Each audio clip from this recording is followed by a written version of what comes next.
Okay, good evening, everyone. I think there are some of you on YouTube as well as being live on Teams. Thank you all for joining. This is the second edition of the House of Medics Careers Close-Ups. So just in case you're not aware, the House of Medics, we are a non-for-profit organisation, a community for all healthcare professionals, and we're involved in everything regarding health and well-being and propagation of any healthcare professional's career.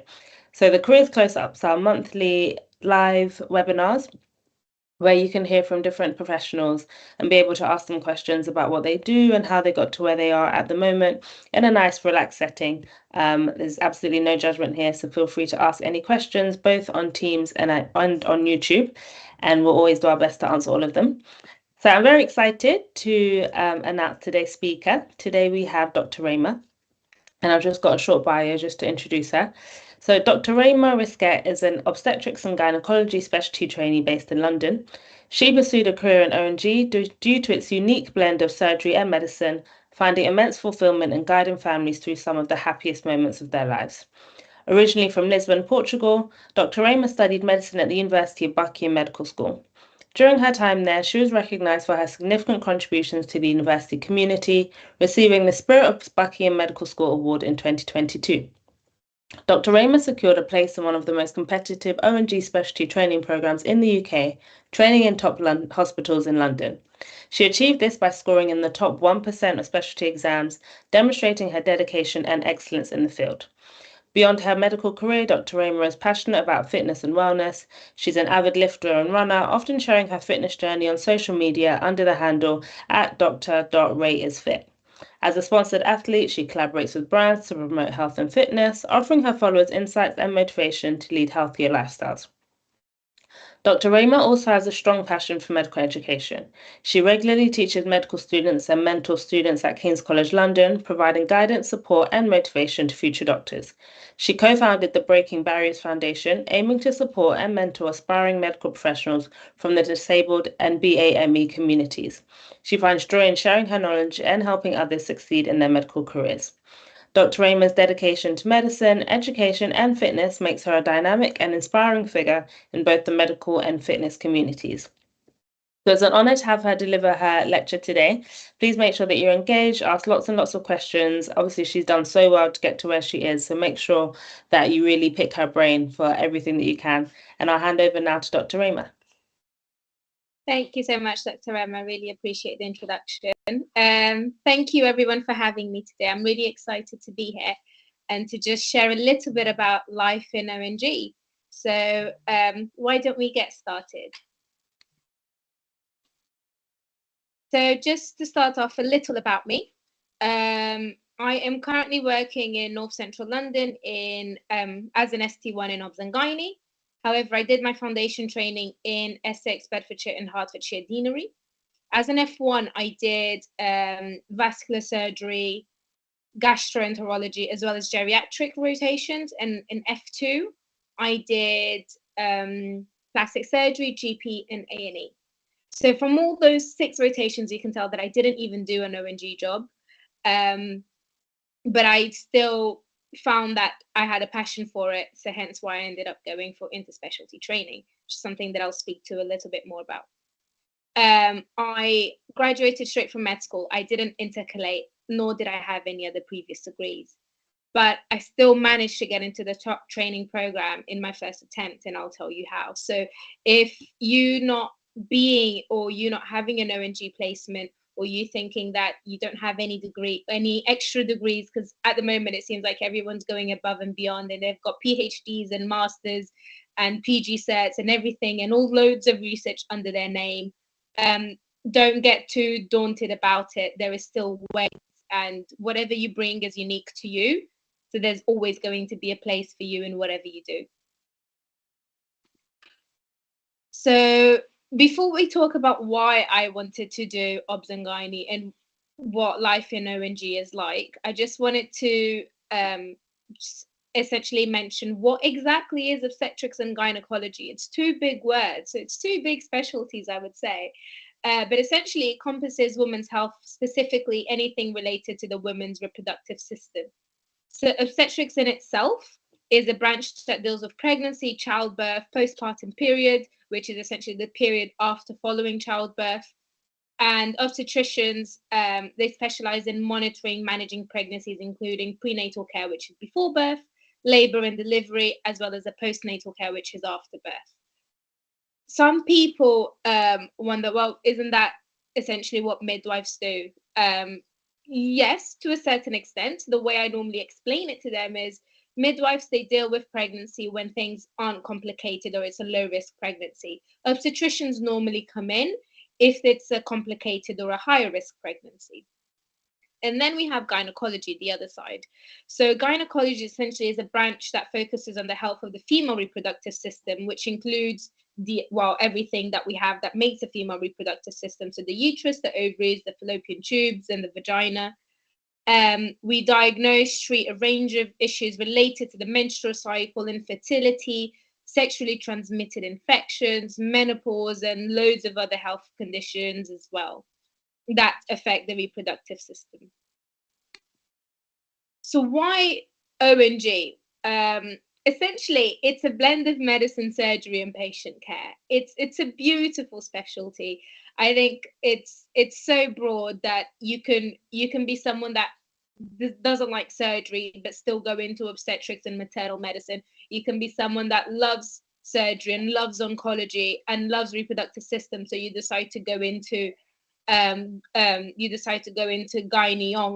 rather than guiding women through pregnancy. For me, at the moment, I like all of it. I mean, there is a few things that I don't like, which I'll mention, but I like most of it. And I still haven't found a specialty that gives me the same enthusiasm and makes me happy every day, that I'm just like, wow, okay, I feel like I've chosen the correct specialty. I think going through F1 and F2, it was mainly just doing jobs and doing the specialties, which I did enjoy. Most of them I enjoyed, but I didn't really feel like a genuine actual doctor. In O&G, for some reason, most of the days, if not all of them, I feel like I'm actually doing something to help people, and that for me, that there isn't anything better than that. I don't think there's a specialty that people come to you when they're happy and when they're excited. In obstetrics, people come to you in the best moments of their life. They're about to give birth. It might be the first baby, the second baby. It might be a baby they've been trying for so long and they haven't managed to, and they finally managed to. Or if you work in fertility, you can help them have that baby. So people come to you in the most excited moments of their life, as well as obviously there's the other sad aspects of it, but have patients that are happy that come to you, and that's different compared to everything else and mostly other specialties. So for me, it's one of the main reasons why I chose O&G in the first place. However, there's another main reason that I did choose O&G, and this is mainly because of the health discrepancy that's related to Black women and everything that they face. So I don't know if you know, but Black women are more likely to die from pregnancy-related conditions in relation to their white counterparts. And in the US, that's around 3 to 4 times more likely.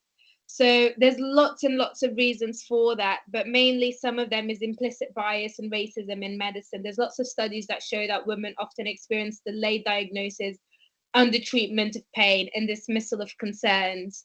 There's lots of socioeconomic and structural barriers as well, such as access to healthcare.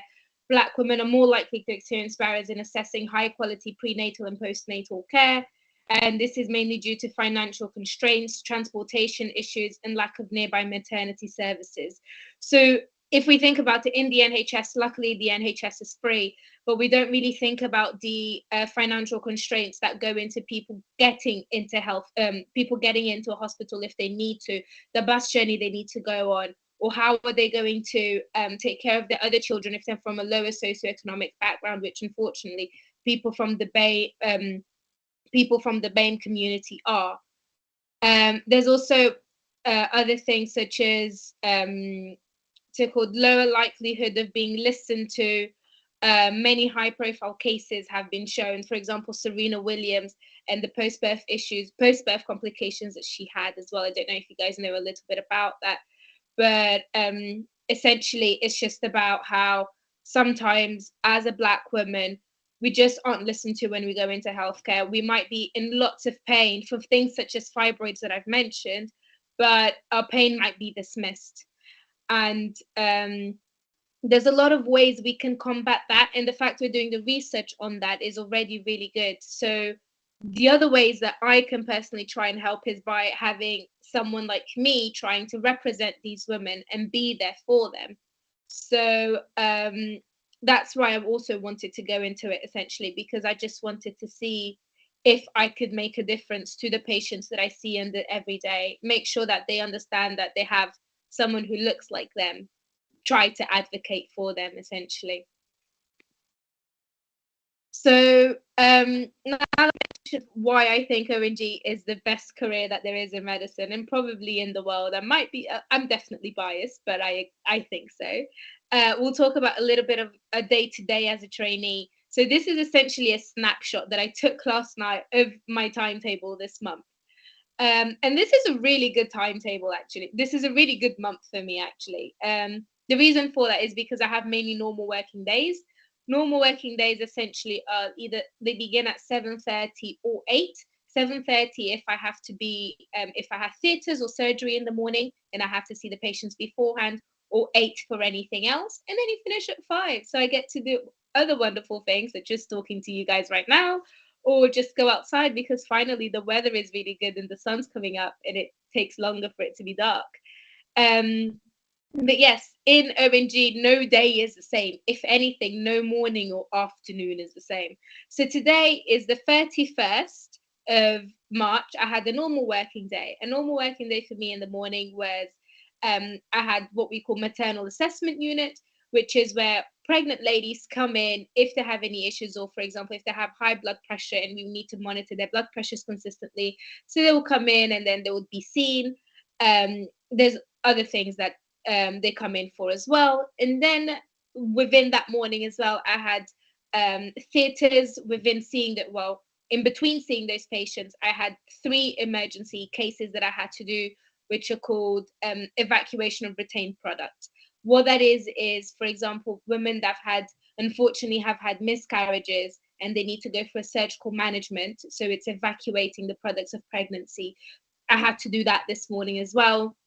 And then in the afternoon, I had gynae theatres, which is gynecology theatre. So in the afternoon, I had a bilateral salpingo-oophorectomy, which is essentially removing the tubes and the ovaries of a lady who came in with ovarian cysts, which might be query malignant, which might be query cancerous. So we had to remove we had to remove the ovaries and the tubes and send them off to the lab. And then I had another case, which was lady with a fibroid, which we had to remove the fibroid because it was causing her lots of heavy menstrual periods and pain, and she was anemic because of that. So as you can see, in one day from 7:30 to 5, I did a range of things. There's also, for example, if we're not doing normal working days, we can have teaching days or courses. Last week, I went to an ultrasound course, an obstetric and gynecology beginners ultrasound course, which was really fun. And ultrasound might be something that I'm actually interested in the future. So there's a lot that you can do. No day is the same. Actually, no morning or afternoon is the same. As you can see also on this timetable, I have a few days off, which is amazing.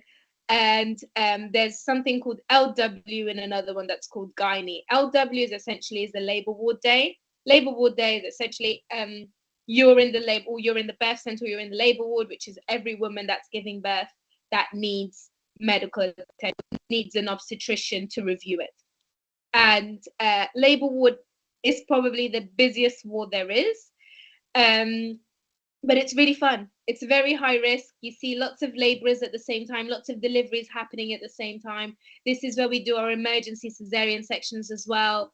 We do instrumentals, which is essentially we sometimes have to use instruments to deliver the babies if there are reasons for it. For example, the mothers are exhausted or the baby's coming out in a different position. So there's a lot to do all the time. It's really, really, really fun. And in gynae theatres, in gynae days, so these are the ones in purple here, these are on-call days where you see patients that come, you have your gynae patients. It's just like a normal ward. You have your gynae patients, which are people that can be having benign lesions. So for example, if they had fibroids removed, or they have any pain from fibroids, or if they have any sexually transmitted infections that are causing them pelvic inflammatory disease, and they have to stay in for antibiotics. You have patients that have malignancies, they have reproductive cancers as well, so you have to treat them. So it's essentially just like a normal ward. You have patients with lots of different gynecological issues, and you're treating them there and then. However, you also do have theatres as well. So you have you can go into emergency theatres for things like ectopic pregnancies, which are pregnancies outside of the womb, outside of the uterus, which is where they should be. Or you have more, so like I mentioned before, the ERPCs, which is evacuation of retained product. If they can't wait for the next morning, then they have to be done there and then. It's something that the emergency gynae team does. And there's like other specialties referrals that come in from A&E, they come in from GPs that we have to see as well. And that for both days, because they're on call days, they're from 8 in the morning to 8:30 p.m. Can't really see here, but I do end up with a few nights just here on the 28th, 29th, and the 30th. And these nights essentially from 8 p.m. to 8:30 a.m. And it's exactly the same thing. So it's both labor wards and gynae. And so everything is really, really broad. It changes a lot, that not one day is the same, essentially. So let's talk a little bit about career progression and opportunities. So essentially, as an obs and gynae, as a specialty trainee in the UK, I'm essentially only working in the NHS for now. But that might change in the future as I progress and as I become more senior. So work environment can change. You can work in the NHS, you can work in the community, or you can have your own private practice or work for a private practice as well. You can go and do academic medicine or research. Lots of people take time out to do PhDs or extra masters and things like that, which is very good as well if it's something you're interested in. There's lots of leadership roles you can have in the NHS as well as global health. You can be part of like women's health societies, leadership roles within the NHS. We're talking about like clinical director, RCOG director, things like that as well. There's lots of different roles that can be taken up. And there's also specialization pathways. So specialization, subspecialization pathways is something that I'll speak to you guys a little bit about more just coming up. But essentially, it's very broad, as I've mentioned. ONG is so broad. There's so many things you can go into. With subspecialty training, which is the subspecialization pathways I was mentioning, is the last 2 years. If there's something that you're really interested in, the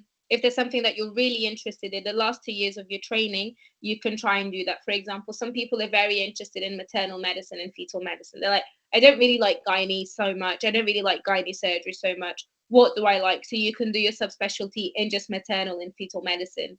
Or you can do your subspecialty in gynae onc. So it's the complete opposite. So you say, don't really like obstetrics so much. I don't really like, I'm not really into maternal or fetal medicine. I want to do gynae onc. You can do that. You can do reproductive medicine. You can do urogynae as well. Urogynae is essentially anything to do with like prolapses and things like that. I'm not giving it the benefit it deserves. I've mentioned before that there are a few, like, I love everything in ONG, but a few things. For me, the few things are urogynae. Urogynae has lots of the surgical skill that you need is insane. Like, it's honestly, every time I see a urogynae surgeon work, I'm just in awe of how precise and how meticulous they are. So you need really good surgical skills, which is excellent. It's something that I really admire and something that I really want. But personally, the way I think about it is, don't want to really be leading with prolapses, which is essentially when there are different types of prolapse, but it's essentially when something comes out of where it should be. So you can have like bladder prolapses, you can have rectal prolapses, vaginal prolapses, and that all happens with age and after like however many pregnancies you have, or like how many times you deliver essentially. And that's all very good. It's very symptom management. So for example, a patient can be in lots of detriment. They might not be able to pass urine as much as they would, or they pass urine all the time and they can't stop themselves from passing urine. So you would normally be referred to a urogynecologist, and they will check how things are, and then they will fix you otherwise in that sense. And yeah, that's a little bit about urogyne. There's also a few things about if you don't want to go into subspecialty training, there's something called ATSMs that you can do, and essentially they're just training specialty modules, and there's lots of them. And normally what people do is that they choose an advanced training skills module, specialty module. They choose around 3 of those, 2 to 3 they can specialize on. There's, as you can read, I'm not going to go through all of them, but there's acute gynae and early pregnancy, there's advanced laparoscopic surgery for benign disease. So if you really like gynae surgery, but you're not really into gynae-onc, which is gynae oncology, you can just do the benign things, which is just polyps, fibroids, cysts, and things like that, which is really fun as well.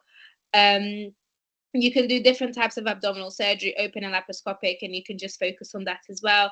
You can do medical education, you can do subfertility, you can do urogyne and vaginal surgery, ATSM, rather than an actual subspecialty and of those 2 years. You can do fetal medicine, you can do labor ward care. There's just so much you can do. It's so broad, so broad. But yeah, I think for me personally, I really love medical education. So I think that's something that I would definitely go into as well.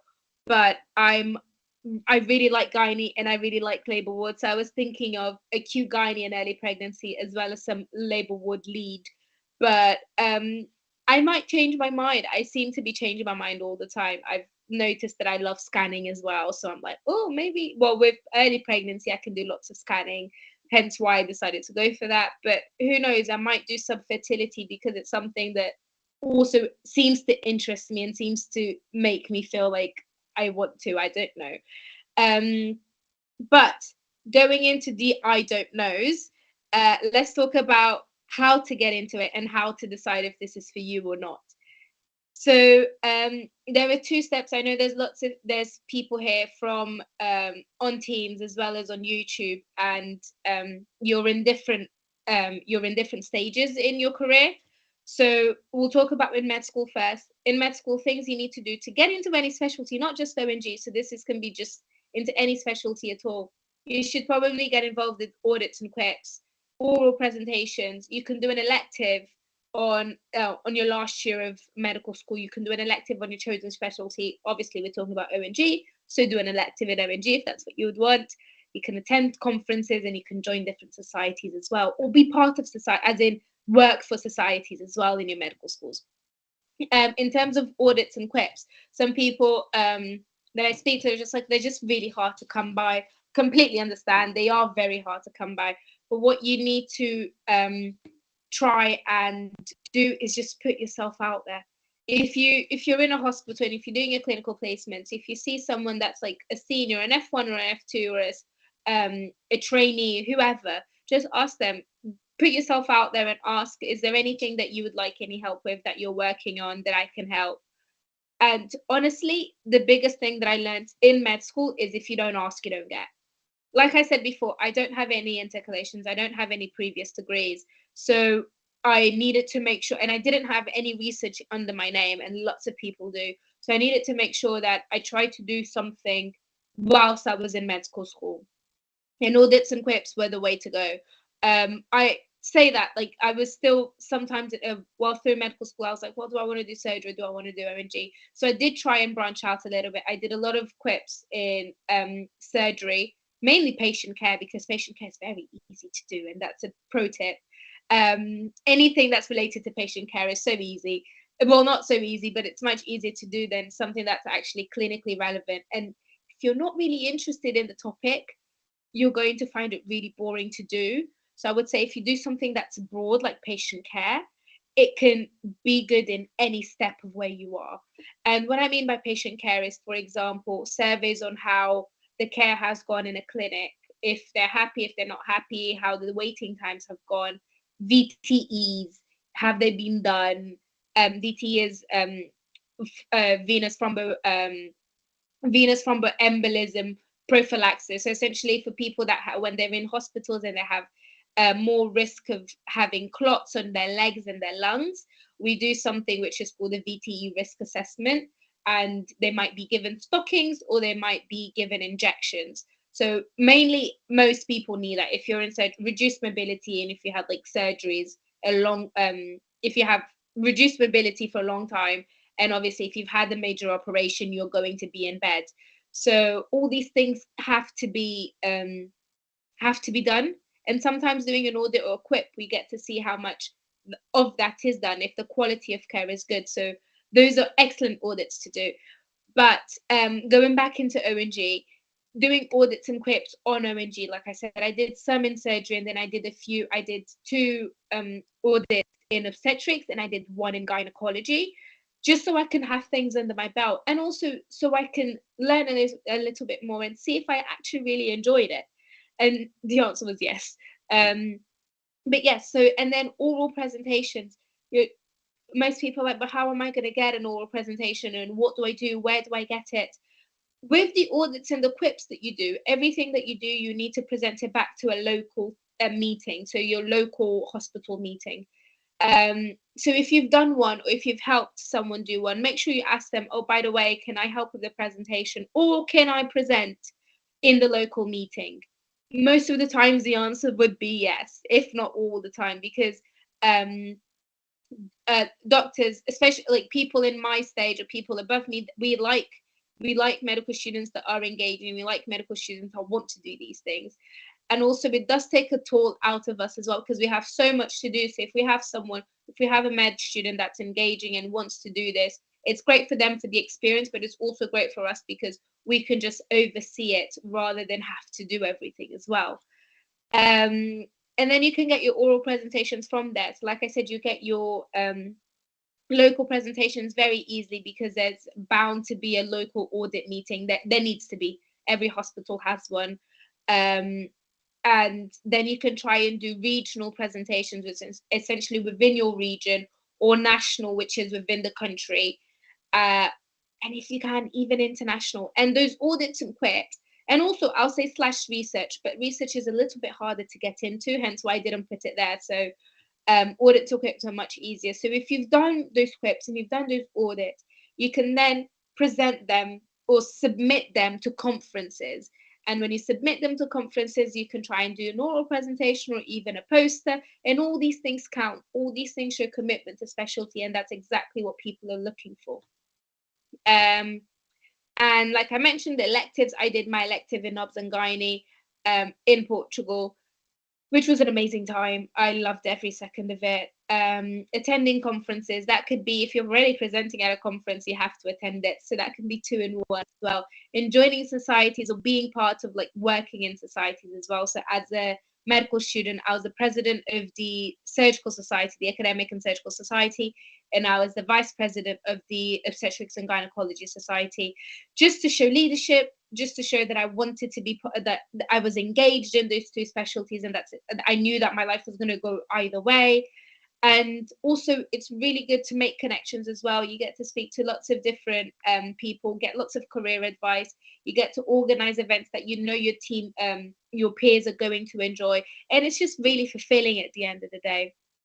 And then, so that's all in med school. And then during foundation year 1 and foundation year 2, you can do all of that, as well as a few other things. So in F1 as well as in F2, you have a 1-week taster week that you can take. So one for year 1, one for year 2 of foundation training. And within that taster week, I did my taster week in ONG again. And I worked in UCLH. Well, not worked, did the taster week in UCLH, and it solidified that I wanted to go into ONG. Not so much, but I also not just to go into ONG, but I wanted to work in UCLH as a trainee as well. So yeah, so taster weeks are amazing because they either tell you I actually really want to do it, or I maybe don't want to do it very much. You can do interview prep when the time comes to it. You can do MSRA prep, which is the exam you have to do, which I'll speak to you a little bit more about soon enough. And you can do part 1 prep. Part 1 is the first exam that you have to do as part of MRCOG, as part of an ONG specialty. And you can do that anytime as soon as you qualify medical school. So you can do it as an F1, you can do it as an F2, you can do it as an ST1, or you can do it as an ST2. You don't need it to get into training, but you need it to get through training. You can't be an ST3, you can't go into ST3 without having done your part 1 exam. So some people are really keen and they know they want to do obs and gynae from the get-go as soon as they come out of the room. So when they become an F1, they're like, that, right, that's it. I'm going to do my part 1 exam and I'm going to prep for my MSRA, blah, blah, blah, blah, blah. Well, you can do it later, but doing it beforehand, it definitely, once you have your interview, it just definitely shows commitment to specialty, because you're like, I know I want it so much. I've done my part 1 exam and I'm just waiting for you guys to give me a job, essentially. So how exactly do we go into specialty training? So specialty training in obs and gynae is a run-through program, which is amazing. What that means is that you don't have to apply for ST1 and then reapply again for ST3 as a registrar level, which is the difference between other specialties such as surgery, which is you apply in ST1 and then you have to compete all over again as an ST3. So you have to do your MSRA exam. The MSRA exam is essentially, it's called a multi-specialty re-entry assessment, I believe, and loads of different questions. It's not just related to obs and gynae. Most specialties have to do it. You need to do it to go into surgery now. You need to do it to go into it was initially made for GP doctors, but now surgery, obs and gynae, and anesthetics, emergency medicine, ophthalmology, all these specialties have to do this exam as well, and then you're ranked based on this exam. If you get a good enough ranking, if you get a good enough score, and also the other thing is the exam is 2 parts. You have a situational judgment and then you have the clinical assessment. So it's divided into 2 on the same day. Just, I think you have a 10-minute break or a 15-minute break. Don't quote me on it. I can't remember anymore. And then you do the second part of the exam. I personally took 4 months to study for the exam. Some people take less, some people take more. But when I say I took 4 months, it's like I left nothing to chance within those 4 months. I initially started, I was like, in September time, I dabbled a little bit. I dilly-dallied. I was like, okay, I know I'm going to do the MSRA in January, so I can just start looking whatever and doing things. But from October, November, December to January time, every day I just cracked on. Well, I like studying in the morning, so every day before going to work, I did 2 to 3 hours of religious studying, from maybe like in the initial stages, because you don't know the topics and you can't remember everything to do with medicine again. I was doing maybe 50 questions a day. Towards the end, I was doing 100 to 200 questions a day, because it's all active recall essentially. And I was religiously studying for this exam, so I left nothing to chance. Some people take less and they still do as well. Some people take more and they don't do as well, or they do even better, obviously. It's just, you know what works for you. I know that for me and my mental health, I need to make sure that I'll go into any exam knowing that I've done the absolute most that I can for everything. Hence why I don't like leaving anything to chance. So after the exam, you have the interview process, and the interview process is you normally find out, I think, 2 weeks before your interview that you've gotten an interview. Congratulations, you managed to get into an interview. Please choose your date. Da, da, da, da, da. Within that interview, it's essentially mini stations. You have 2 people that talk to you, but it's lots of different. Now all the interviews are on Teams, so you have 2 people that talk to you, or sometimes it's a panel. But and you go through many stations testing your clinical skills, your commitment to specialty, your research, leadership skills, teaching, all of those things that we've mentioned previously. Hence why, if like me, you don't have anything else under your name, such as I didn't have any other degrees that showed commitment to degrees itself don't show commitment to specialty, but I didn't have research under my name. I didn't have any other degrees that show, oh, I've done all of this, I'm super intelligent. It's still good if you have the things that I've mentioned as an F1, F2, and in medical school, which is the audits, the quips, having those oral presentations done, making sure you have those taster weeks, your electives, all those things show commitment to the specialty. They, if you do have a role within your F1, F2 job, or as a medical student, that all shows leadership skills. And also, you can get research within medical school. Lots of medical students do. I just never managed to. No, I've never managed to get any research per se. I managed to get 2 publications based on the audits that I did, but and then becoming a little bit of a bigger thing, but not any research per se. But it's very, very doable. And some of you might have already started, some of you already have it, and some of you are going to. But yes. And then afterwards, after you've done your interview, yay, you get an offer, hopefully. Once you get an offer, you then rank your jobs, and you rank your jobs based on obviously where you want to go geographically, or where you think you will learn more or you get more expertise and things like that. The one thing that ONG does that other specialties don't do, which is good and bad within itself, but we take what we get and we don't get upset, is the top 75 people from the MSRA bypass the interview and they automatically get a rank and get an offer. I'm not luckily, but because I worked really hard for it, as I mentioned, I managed to bypass that interview phase and I got an offer straight away. And the way I did that is by studying for that exam religiously. So I know a lot of people that the exam is not hard in itself, and everyone knows that.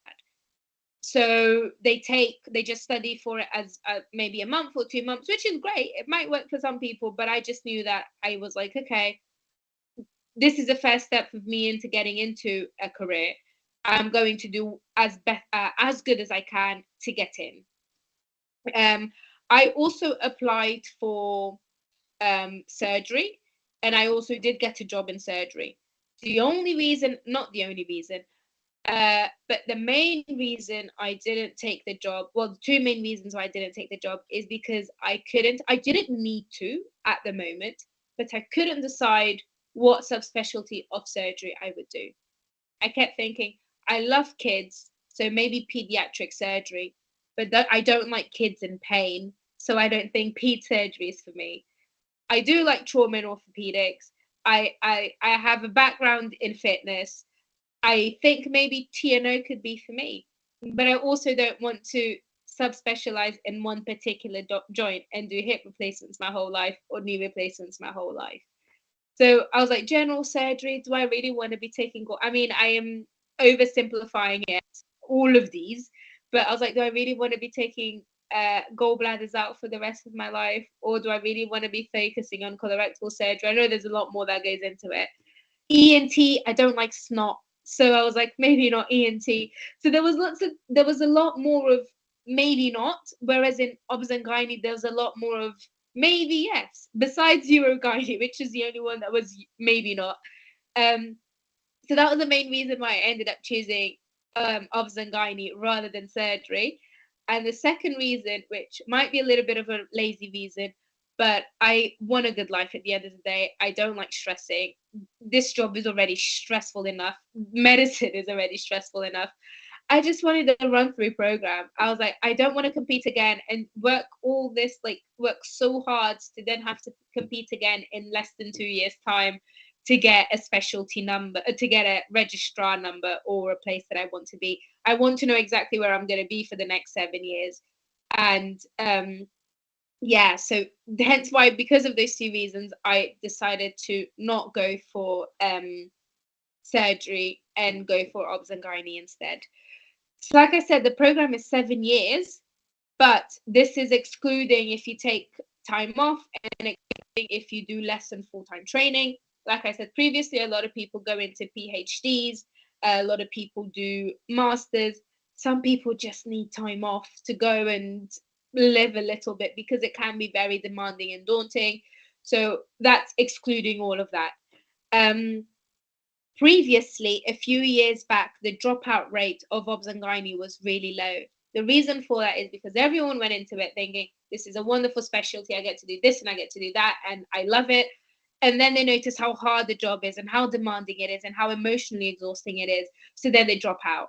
So because of that, to keep more trainees into the program, it's much easier for trainees now to get less than full-time training.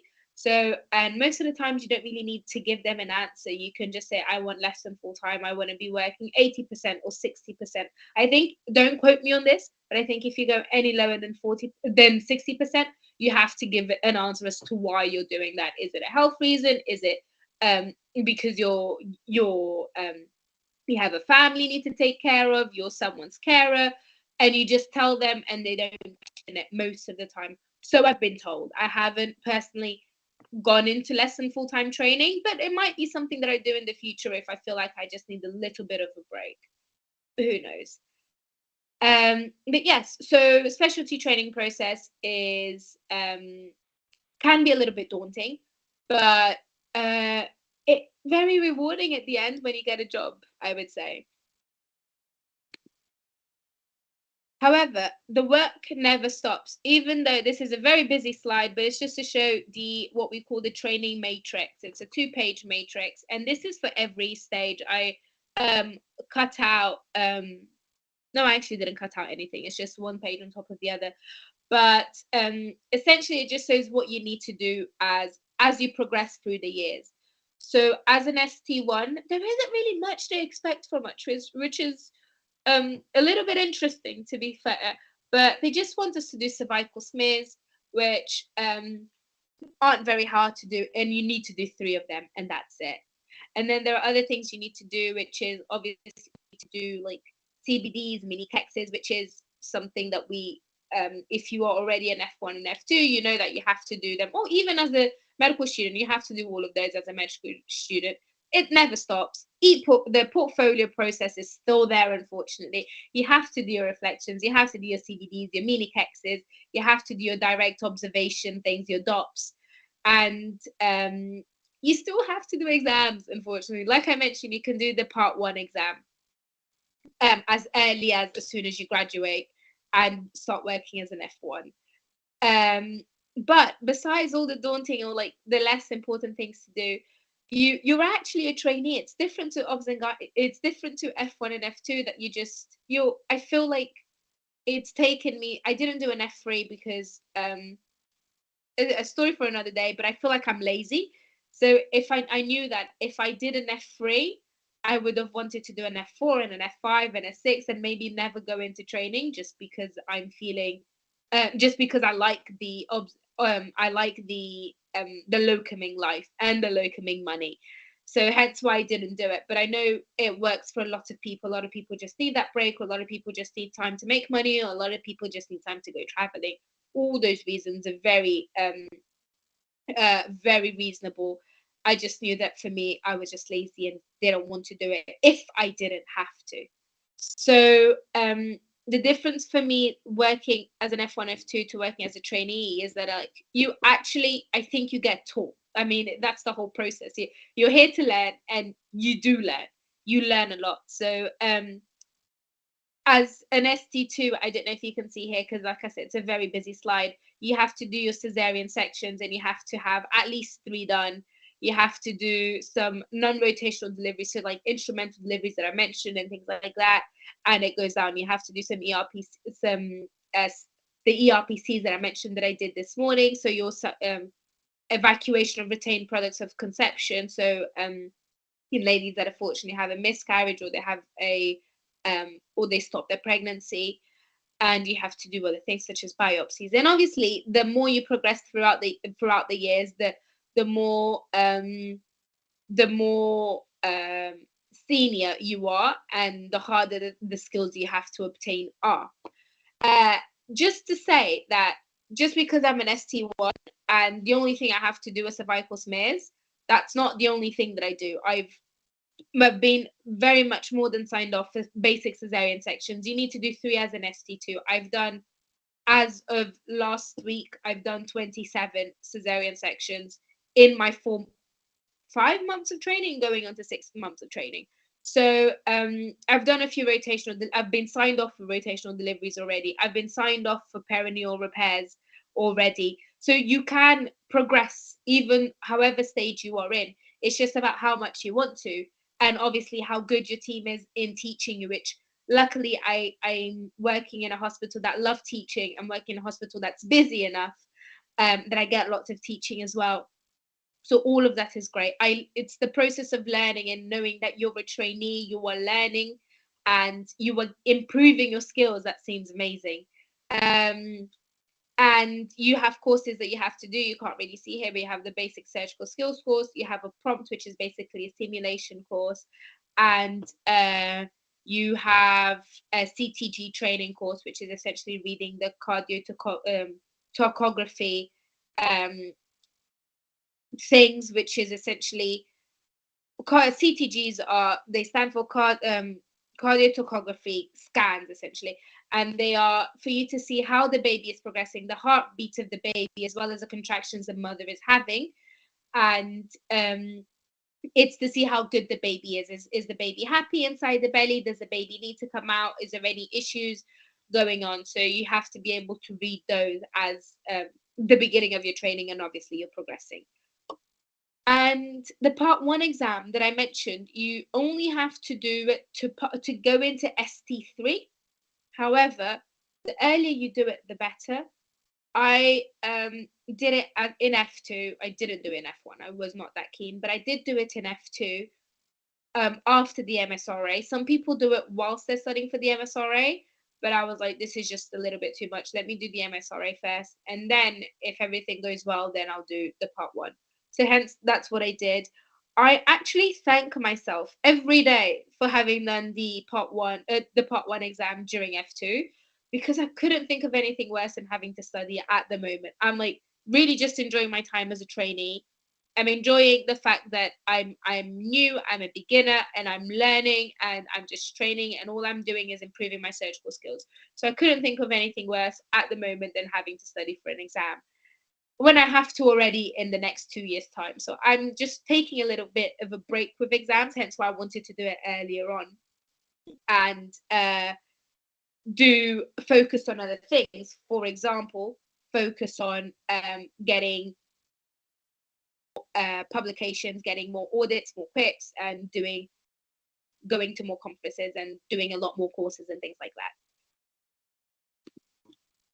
that. So why do I love it? I think I've explained it already enough. I don't but it's the variety in daily practice. No day is the same. No morning or afternoon is the same.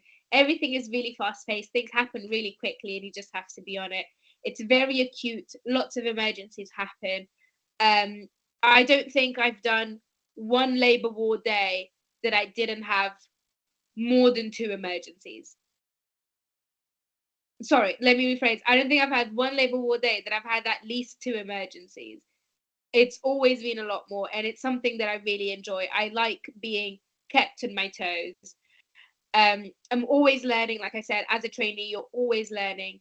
You have the opportunity to ask everything that you want to ask, and you have the opportunity to put yourself forward to do things. And I think that's amazing. I just always want to be better than what I was, and I want to be as good as I can be. So learning for me is a beautiful thing.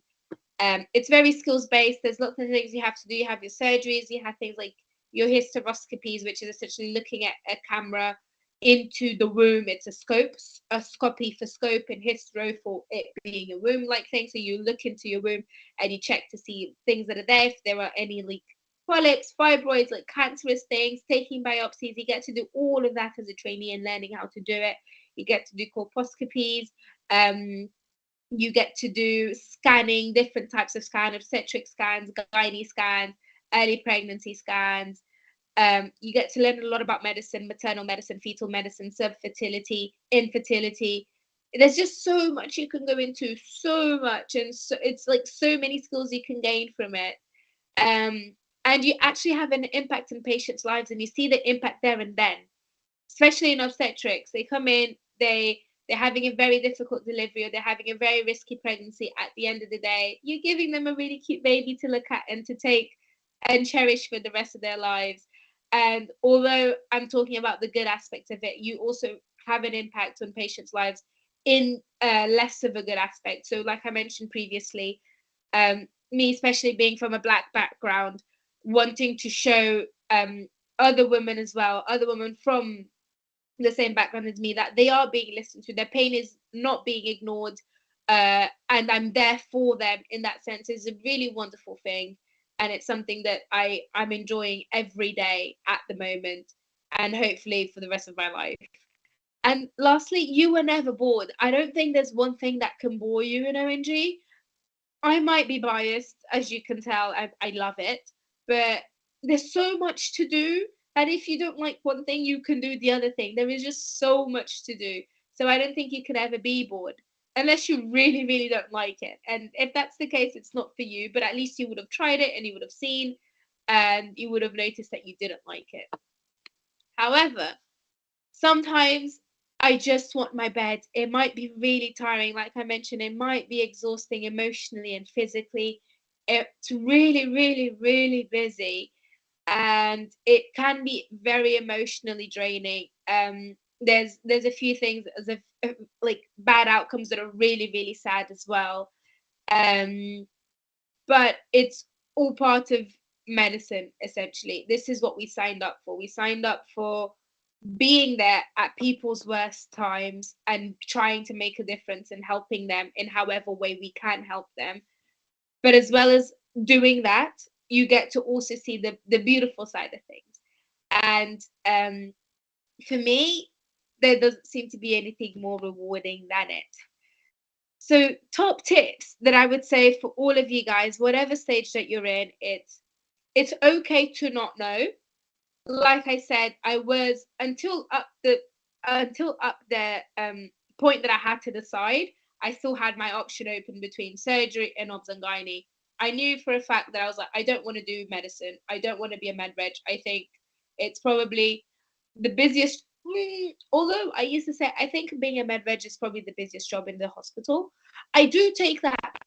I feel like labor ward reg is the busiest job in the hospital now. But that being said, med reg is so broad. There's so many things. I love medicine and I love surgery. Obs and gynae has both.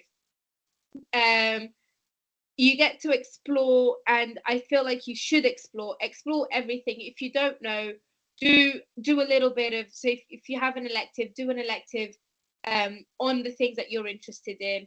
Do a taste, like I said, you have 2 taster weeks. Do a taster week on one, and then the next taster week on another subject that you want. Do different audits or quips on the subjects that you're in or the specialties that you're interested in. Do speak to people from those specialties and even say, can I just come in and like watch you for a day or like shadow you for a day? If you're interested in surgery or obs and gynae, but you don't have a rotation in surgery and obs and gynae, just go and meet them and say, hey, I don't have a rotation on this. My taster week is only at the end of the year. Can I please just like shadow you a day or 2 days a week, or just for this afternoon, just to see how things are? Most people would say yes. And most people like having other people and be able to share their passion.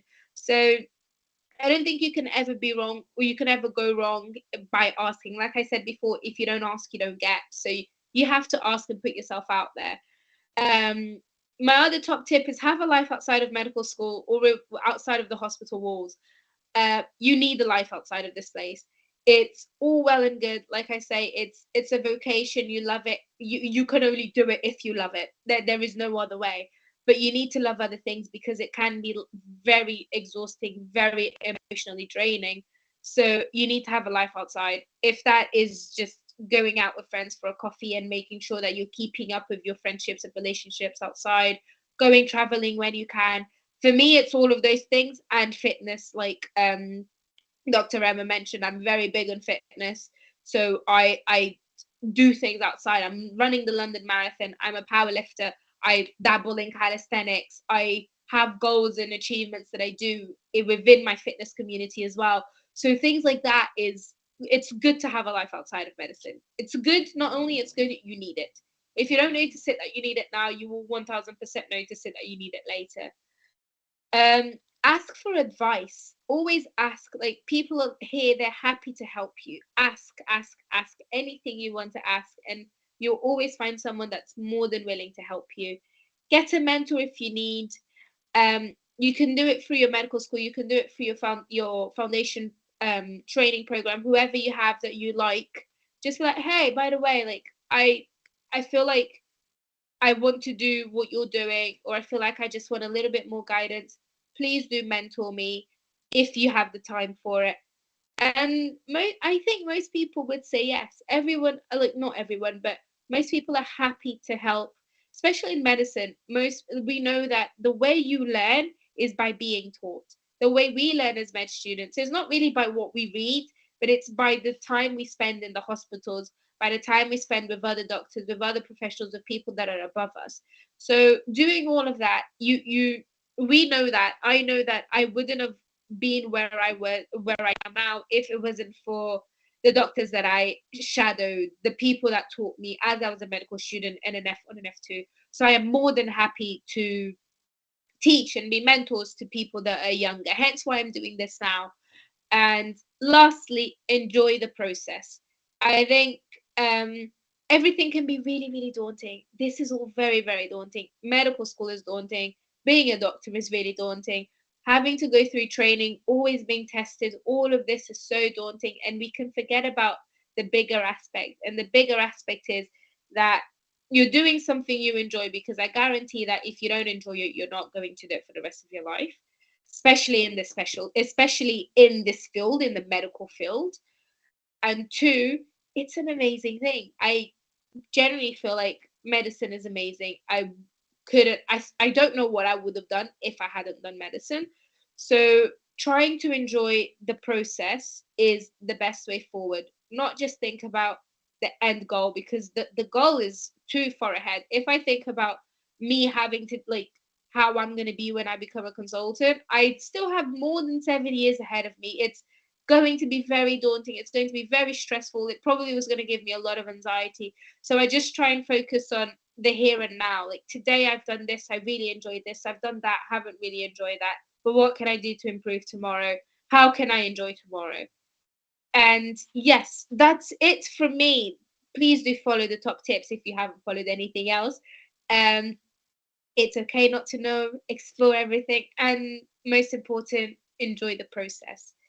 Thank you so much for listening to me ramble on for a very long time. I really hope you got something out of it. I am more than free if you have any questions at all. No question is too silly. Do ask anything you have. And also, if you want to find me on socials and just DM me any career advice questions, I am more than happy to answer anything. Thank you, guys.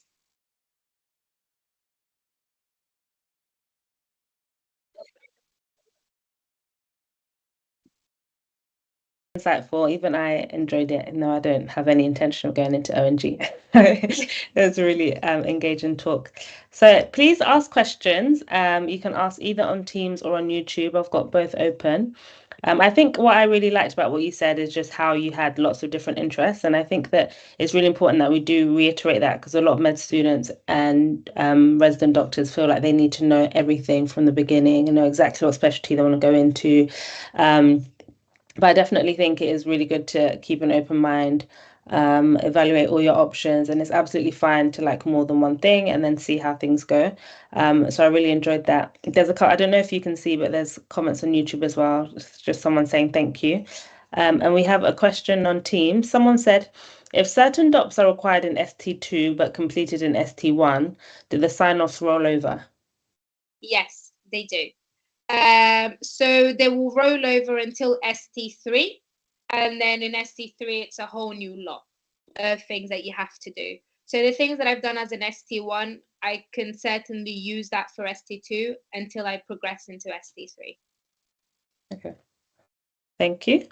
Cool. The person says thank you. I wanted to ask, because I know for me, one of the reasons I knew O&G was not for me is the whole how everything can just go from 0 to 100. You can just be having tea and biscuits, and then all of a sudden, it's like you have to be so alert. And personally, I know that doesn't fit with my personality. So how do you deal with that? That's completely right. I think ONG it's a very big, high acuity, I would say. You always have to be alert. You always have to be on your toes.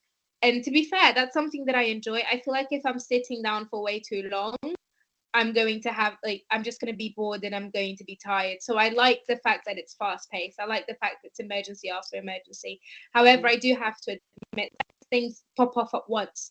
Babies want to be born when they want to be born. They don't care that the baby next door is going to be born. So in that sense, it can be a little bit stressful. But when you have a good team surrounding you, that's the best way to deal with things. But things do pop off all the time. That's true. Awesome. Okay, we'll probably wait for a few more minutes. See if, okay, here's another question. Which websites or revision tools did you use in preparation for the MSRA? So, short answer is I use every single one of them. The long answer is I'll give them to you. I used Past Medicine, I used eMedica, I used MCQ Bank, I used Past Test as well. eMedica was the best one for SJT stuff. Everything else I used all of them for everything, but I think eMedica was the most accurate for SJT, which is a situational judgment test. I really liked the MCQ Bank for the clinical aspect of it, and the main reason for that is because they told you about what past questions came on. So if there was a question that was a question in a previous exam, it would highlight in red saying this question came up in the previous exam. So I feel like having that just switches you on as well, saying, oh, I really do need to learn this because it's come up previously. And another thing is that there were lots of repeated questions. Like I say, I don't think the MSRA and mainly most of the exams test your intelligence per se. It's mainly just active recall. So it's just about you being able to see the different risk factors, see the different things that the patients have, and so I think that see the different things that the patient have and be able to piece it together. And you can only do that by practicing. Hence why I didn't want to. A lot of people just focus on one question bank, and that's good enough for them, and it gets them far enough. But I just wanted to make sure that I had everything under my belt, and I was able to see all the different questions that could be asked and all the different topics that could be asked. Hence why I did all of the question banks, and I did all the questions in every question bank, and some of them I did multiple times. But I hope that answers your question. And also I used Anki cards. I'm a big fan of Anki since medical school.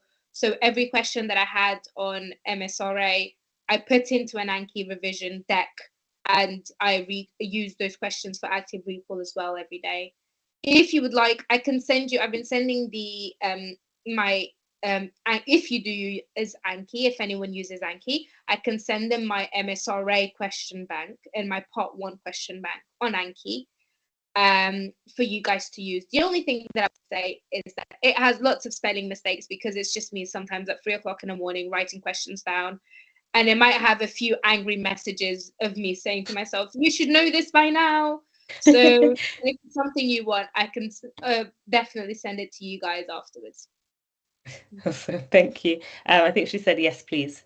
No. So I suppose Ibinabo, you could DM Rayma online. Is that okay? She DMs you on Instagram, or are you writing?